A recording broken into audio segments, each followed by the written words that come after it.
Art is an act of decoding.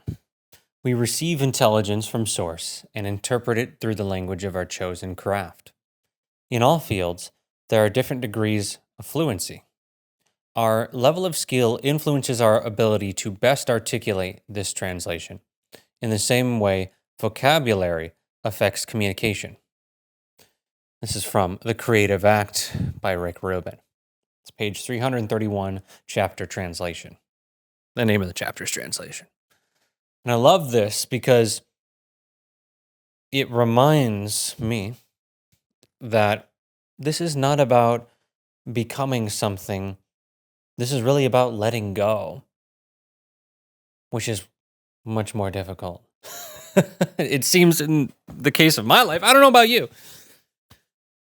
But once you step into it, you see that it actually is easier because all you have to do is start to see yourself not as someone who needs to gather more information, but as someone who needs to let go in order to allow that universal intelligence to translate through us what is meant to be shared through us. So it's like in the same way Wayne Dyer, one of my mentors, said that you're here to give the gift that you have within to the world. You're here to share your music and don't die before you share yours. And that gives us the perspective that, oh, maybe you can relax a little bit and allow that to come through you. And when it comes through you, you realize your connection, your interconnectedness to all beings. And I think this is what has been attempted and been described in many different religions, whether that's Christianity, whether that's, the Bible traditions, or whether that's the Eastern traditions. But they're all saying the same thing, that there is that intelligence that if we stop saying this is how it should work out and trust in the path of that higher intelligence, if we trust in that path that the higher intelligence is laying out for us, even though it feels as though it seems like it's getting worse. What? Seems like everything is getting worse, but when you start to realize that everything has to fall apart in order for it to rise, because all of the energy of living the way that you did has to be cleared in order for there to be room for that new creation to come through. And so once you start to see that, you'll realize that one of the most important attributes, in the same way that he said, our level of skill influences our ability to best articulate this translation. Well, maybe then we're just developing skills like we're in a video game right now. And one of the skills that is the most important, or one of the most important, I can't say the most, is faith. This is not a religious faith necessarily. Faith comes to us in the known form of religion, but religion doesn't own the concept of faith. But it is tapping into the truth of the concept of faith. And I think so many people struggle with faith because at some point they feel like they've been let down by that creator, by God, by the source, by the higher intelligence, by the Tao, whatever you want to call it. And when you reconcile what happened in that past, then it starts to become clear. Oh, I distrust that higher intelligence because I don't think that it should have worked out that way. That's what I did. So if you say for a second here, just try this on. Maybe you needed that event in the past to happen in order to get you here. And you're in the perfect place right now. And when you reconcile that energy in the past and call that back to you, you'll see how much more power you have. and that nothing has gone wrong and everything is exactly where it's meant to be, including you. How freeing is that? How does that feel in your body? I can feel that in my heart. I really can.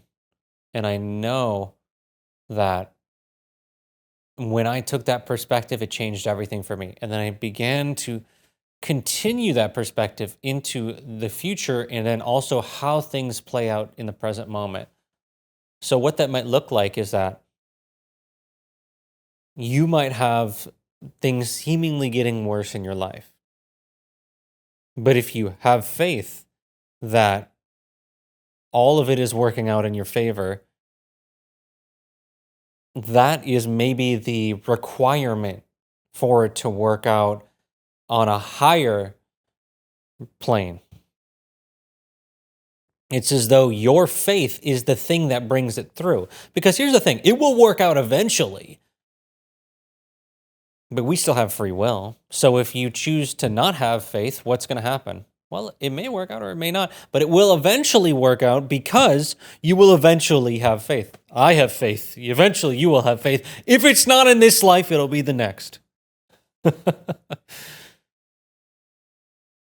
And then the question is what is the utility of faith? If I have faith in that higher intelligence and how it is creating, and I'm co-creating with it, and that it's giving me the ideas through decoding, which is literally what he's saying, right? Rick Rubin with art. That's what art is, decoding. You start to see how that flow works. But if you were designing a game, you would probably design one where you have to have faith in order to take the nonlinear path. Or you can take the linear one and do what everybody else does, which is try to climb the hierarchies, work a 9 to 5 till you die, because you need to do that. That's what we need to do. Instead of risking it, is how those people tend to look at, the life of the nonlinear person, where you're following hunches, you're following your intuition, you're going in directions that don't make sense, but you just feel as though it's meant for you. How does that feel? It's exciting, but at the same time, you have some fear there because maybe you're already on that path, which I'm assuming you are if you're here. So you're already halfway there. Then what's stopping you? Well, it's probably the fear that it's not going to work out. So as you move down this path, it's revealed to you more how that level of faith, what level of faith are you at, really? Like if you had to put it on a scale, 1 to 99, if you had to self-evaluate right now, where are you? Remember, faith is not exclusive to religion. Faith is a spiritual concept because that's the nature of faith. It's a connection to that higher intelligence. And so if you're at like a faith level 35 and you had enough faith to take the nonlinear path, then it would make sense that as you go along that path, you would need to then, in order to really embody what you're here to do, you would need to then keep taking it and keep having it get close to working out because you need to eventually get to level like 99 faith. That's the goal. I mean, we're talking high echelons. In order for you to embody that greatest potential, there may be some times where it seems sketchy, where it seems like it's not going to work out. Because what does that do? That gives you a choice. It gives you the polarity to make the decision, the duality to make the decision. Am I going to trust more in this moment? Or am I going to not? And then you see when you don't trust, maybe trusting was the move there. And it comes back to utility. What good is not trusting? What good is not having faith? What does that result in? Because it takes you off of the non-linear path and back on the linear path. And so you're like jumping two different timelines here. So if it's not working, it would make sense if you're not fully on the path. You keep forking and you keep going on the other one because you keep feeling that fear or that whatever that is, that anger that it's not working on your time. There is a potential for you to just be completely at peace with what's happening in your life right now and be completely loving and blessing people as you walk around because you're just so happy and you want to give that love. Because when you're fully filled up, another Wayne Dyer reference, if you squeeze an orange, what do you get? You get orange juice. So the way that you're reacting in your life is a direct reflection of you being squeezed. What's in there? Be honest with yourself. If you've got anger in there, you've got guilt, you've got shame, that's because life is squeezing you to see what you got in there. And to see is one aspect, to then give you the opportunity to let that go through the metacognition of I am now aware of what's in there. Because the first step is always awareness. Then when you're aware, then it's about surrender, letting go, stepping in as much as you can, but also trusting that you are connected to that intelligence. And that the more you step into this path, the more clear that intuition becomes. So the more you step in, the more you, let's say, meditate, the more, let's say, you stay in that frame all day, not just in meditation. The more you do that, the more it's revealed to you, the more that intuition is cultivated. It's at a 67 instead of a 32 now. You're starting to level it up. So that skill takes a little bit of time to develop. So if you start to see that, well, then there's no shame in what happened in the past. You let that go because you realize there's nothing wrong with you. You're in a game and you're developing skills. You got 32 intuition, your intellect's at like 68,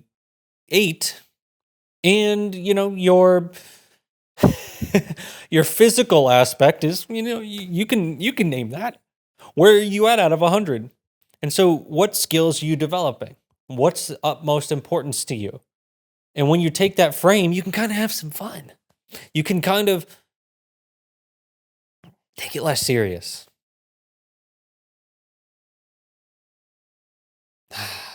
How's that feel?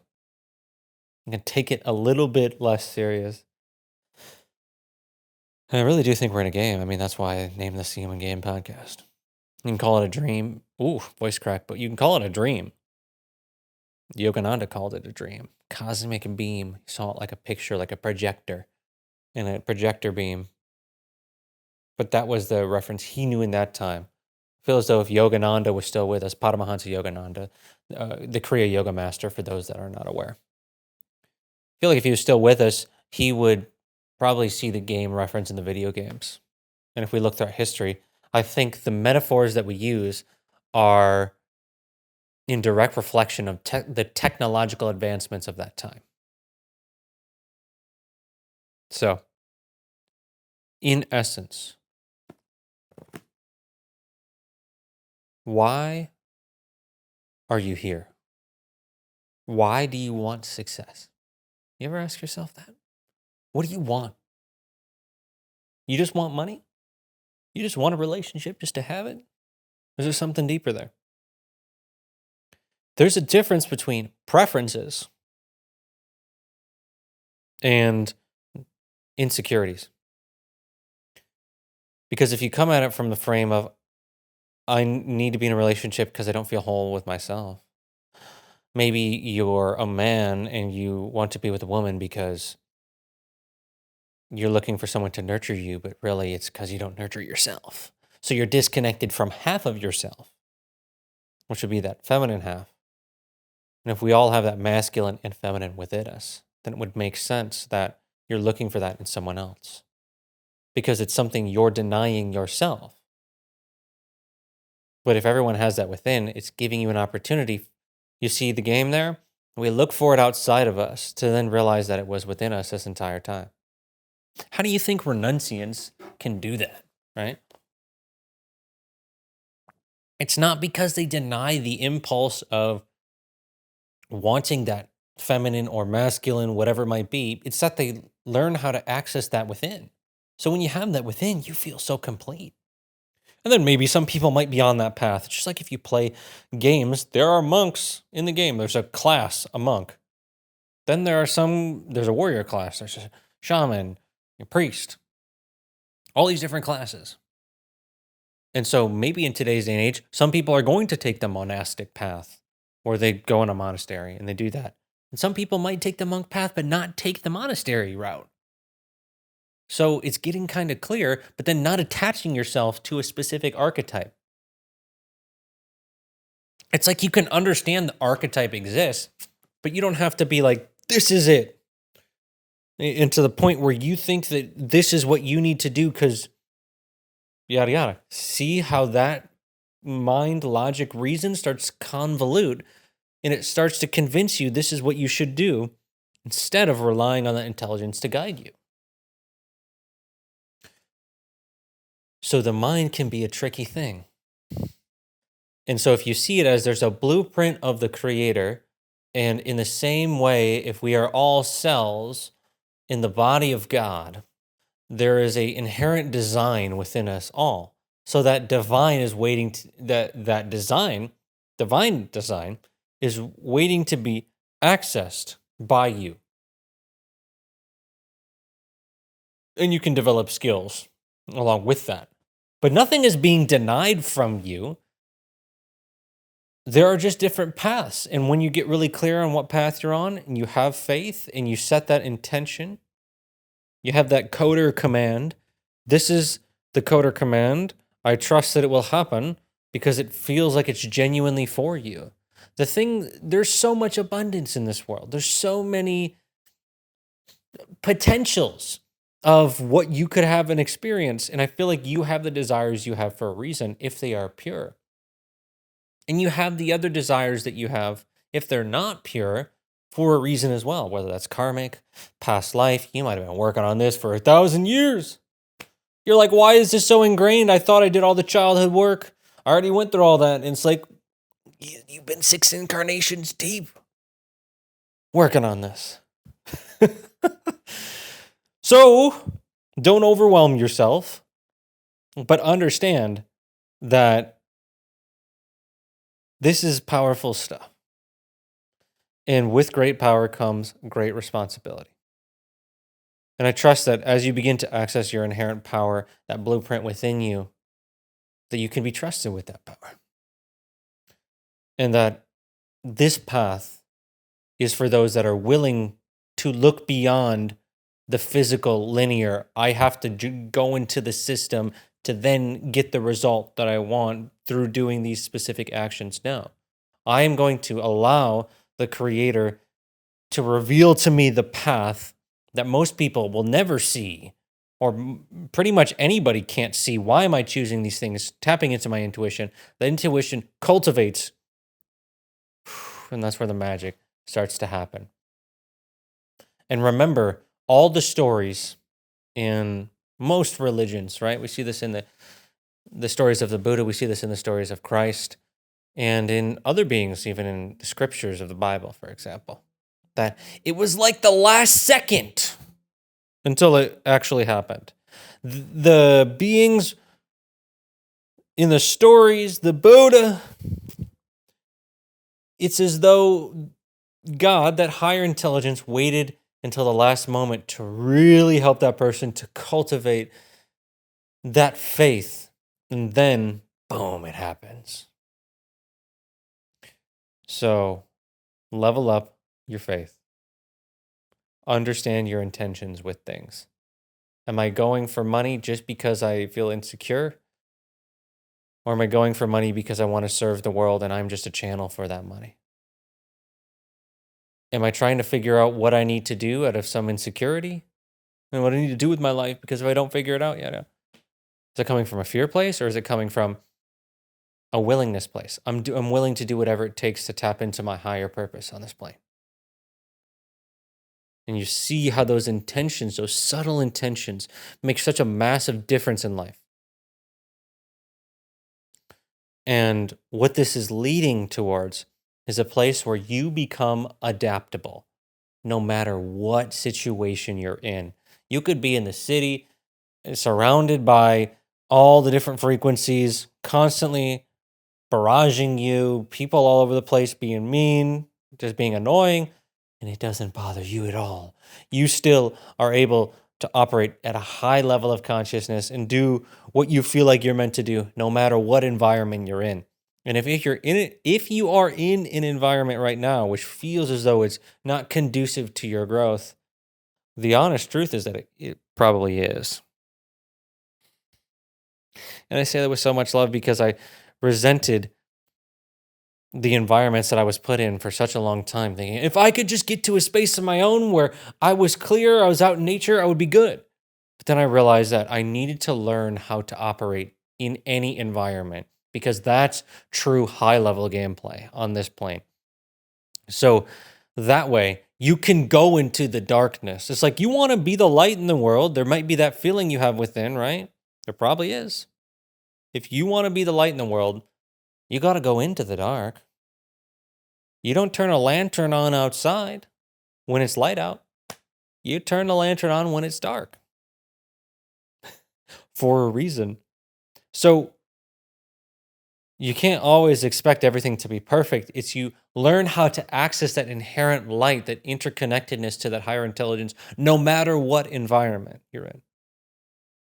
And it might seem as though you know deep within that you're here to do big things. Well, then you've really got to go through those trials to forge you into that high level being. So if you start to see it that way, that what's happening in your life are the trials that get you to the place where you really want to go, that's the faith. That's the faith that I've been talking about. And when you have that faith, you begin to trust. When you begin to trust, you begin to let go and you begin to love again. You begin to open up your heart because faith is an opening of the heart. Faith is an opening to everything. And when you start to see that intelligence within everything, you start to realize what's really going on here, that everything else is just you in a different body, in a different form. And it's all here for you. So the person that cuts you off on the street, here for you. The person who does this or does that in your life, your annoying boss, your parents, your siblings, whoever it might be, they're all here for you to catalyze you, to give you the opportunity to come home to yourself and to stop abandoning yourself and to see how you can love and set boundaries when you need to, right? Because you can lovingly set boundaries. It doesn't have to mean, doesn't mean that you just take it from everybody. No, you can say, I love myself more than to set myself to someone who is going to treat me terribly. And so that boundary may need to be set. But if we look at the great masters of the world, they don't avoid going to places where it seems bad. They go there on purpose because they know that's where they're needed. So maybe you're needed in those places where it seems like this isn't the place for you because it seems so this or that. Maybe that's where you're needed right now. And that's when you start to trust again. That's another reason to trust. Maybe what's happening in your life is exactly where you're supposed to be. There are no mistakes. There are only actions and consequences. Let go of the guilt. And you start to move up in the scale and you start to really embody your potential. There are no justified resentments. In truth, there are no justified resentments. That's a really tough one.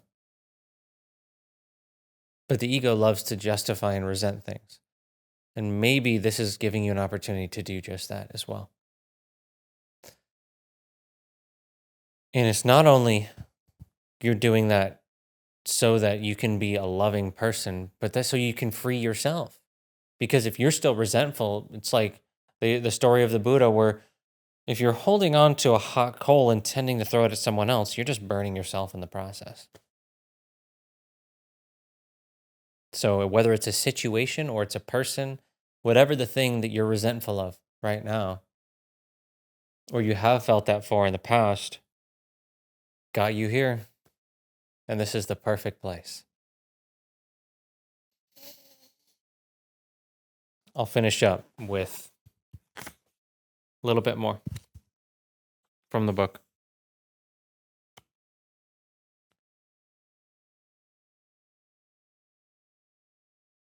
Consider your craft as an energy alive in you. It's just as much a part of the cycle of evolution as other living things are. It wants to grow, it wants to flower. To hone your craft is to honor creation. It doesn't matter if you become the best in your field. By practicing to improve, you are fulfilling your ultimate purpose on this planet.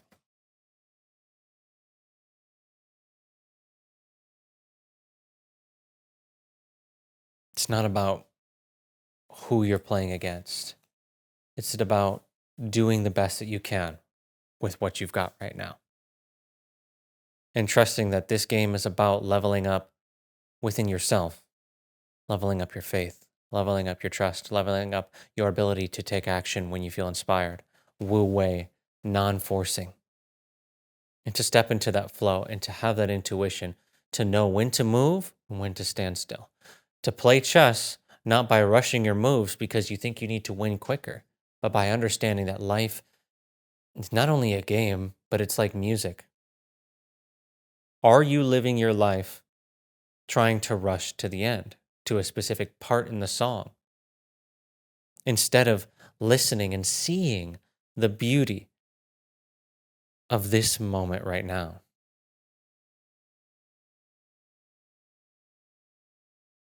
Just as though your life is a song, and that this moment right now is actually a beautiful part of the song if you'll see it. But how busy are you judging it, saying it's not?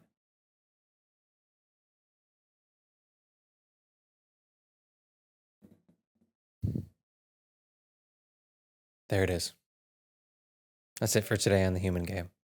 If you want to check out what I do, what I'm about, what I offer, the links are below in the description. I'll see you on the next episode. And until then, peace.